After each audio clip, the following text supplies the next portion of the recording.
दोस्तों ये है रामरूप भाई जो दूसरे के खेत में हगना जानते हैं और खेत के मालिक को देखकर भागना जानते हैं।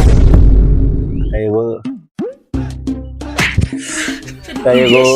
सिट्टी बन जाए घरवा में तो बड़ी नहीं मारल। सीताराम सीताराम पूरा घर भरास्ट हो जाए। हेलो ओ भगेलू चा कहे के रहला मर्द घर में बड़ी झगड़ा होता है। एगो सिफ्टी बनावे के रहला। हाँ सिफ्टी जोरे साला वो मौके हो गेले। हम तो ना देखली कि ऐसा सवाल पैदा हो। साला मेहर का कहल में मेहर मौके कहीं का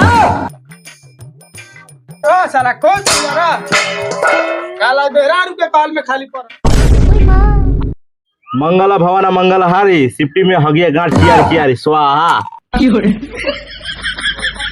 आइला फूल और चंदन सिफ्टी में हगिया धन स्वाहा। गेट खोलो जा जवान। हाँ खोले करी। सिफ्टी महाराज की सिफ्टी महाराज की सिफ्टी महाराज की खोला जाओ।